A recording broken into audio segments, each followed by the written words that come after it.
Ay, hello po mga idol. Magandang araw po sa atin lahat.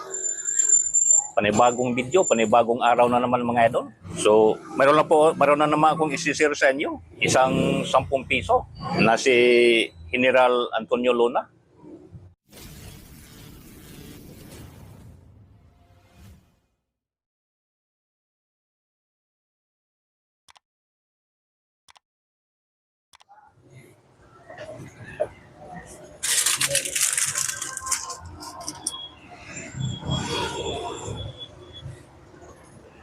Ay, hello po mga idol. Magandang araw po sa atin lahat.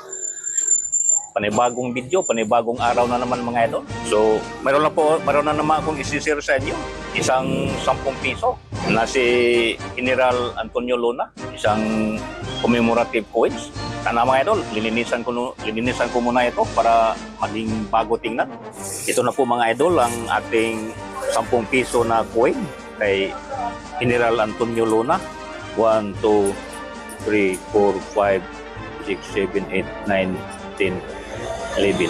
11 piraso po mga idol.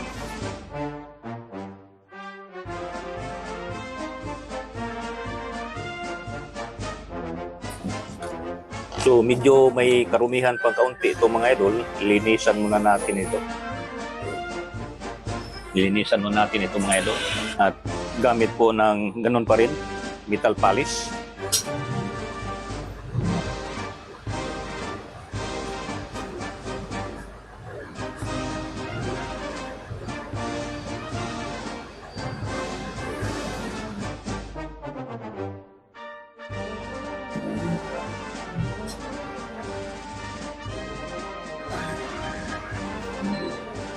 Medyo may karumihan po mga idol.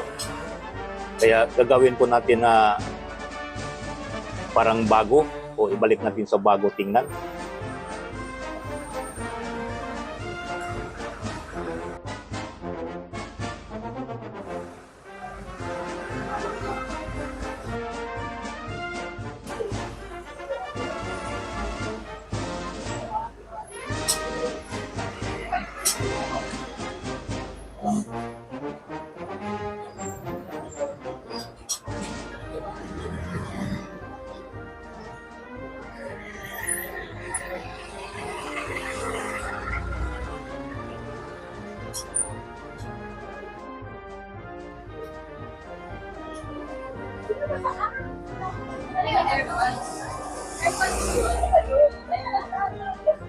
Yan mga idol oh.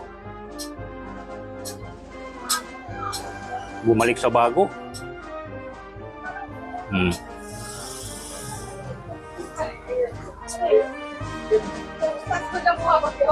Tintab na.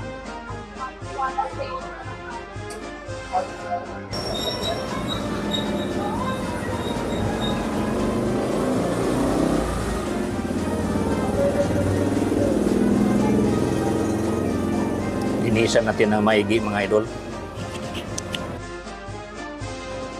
para makintab.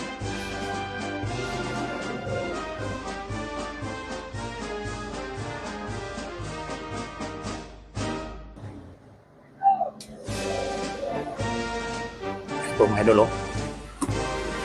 So ilagyan po natin dito sa lagayan, sa plastic.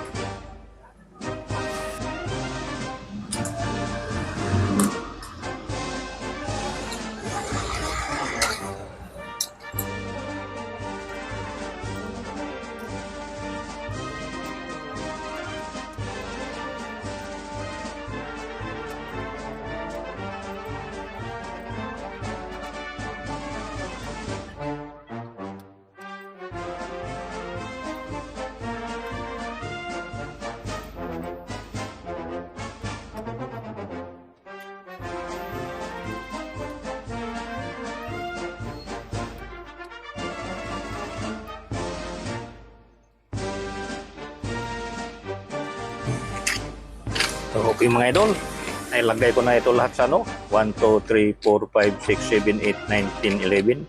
11 piraso mga idol. So ang naging kasaysayan nito mga idol sa 10 piso General Antonio Luna, ito po mga idol, ang 10 piso commemorative circulation coin na nagtatampo kay General Antonio Luna ay ginagawa bilang paggunita sa ika-150 anibersaryo ng kanyang kapanganakan. Makikita sa coin ang taong 1866, 2016 bilang pagkilala sa kanyang kapanganakan noong 1866. Kabilang nito ang commemorative coins ng Bangko Sentral ng Pilipinas. So mga idol, si Antonio Luna ay isinilang noong 29 ng Oktubre 1866 sa Orbis Tondo, San Miguel Nicolas, Manila. Nag-aaral siya ng parmasya at nakamit ang doktorado sa parmasya sa Madrid. Naging manunulat din siya sa La Solidaridad gamit ang sagisag ng Taga-Ilog. Yan po mga idol. Nang siya ay bumalik sa Pilipinas, naging bahagi siya ng mga gawain para sa kalayaan ng bansa. Naging delegado siya sa Kongreso ng Malolos. Naging katulong na kalihim ng digmaan at itinatag ang Akademya Militar noong 1898. Noong Pebrero 1899, hinirang siyang punong komandante ng hukbong militar ng Republika ng Pilipinas. Yan po mga idol. So ano ang makikita sa coin? Sa harap mga idol ay makikita ang larawan ni General Antonio Luna, ang mga salitang Republika ng Pilipinas o General Antonio Luna, ang halagang 10 piso at ang kanyang pirma. At dito naman sa likod naman ay makikita si General Luna na nakasakay sa kabayo. Makikita rin ang salitang dangal, tapang, dignidad, ang la independencia at tinta, pati ang 1866 o 2016 at 150 taon General Antonio Luna. Yan.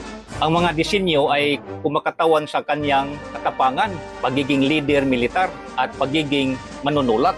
Kapansin-pansin din na ang coin ay bimetallic na may humigit kumulang 88.7 gramo na timbang ng 26.5 mm o millimeter na diameter.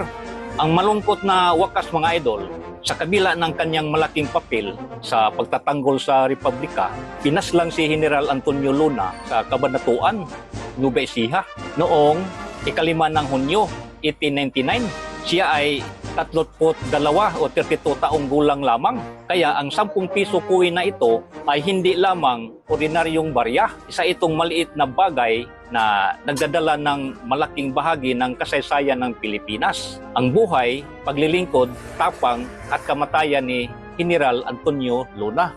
Sa isang simpleng 10 piso mga idol, nakaukit ang alaala ng isang general na nag-alay ng kanyang talino, tapang at buhay para sa bayan. Ito ang 10 piso commemorative coin ni General Luna, ni General Antonio Luna, isang barya ngunit isang mahalagang bahagi ng ating kasaysayan.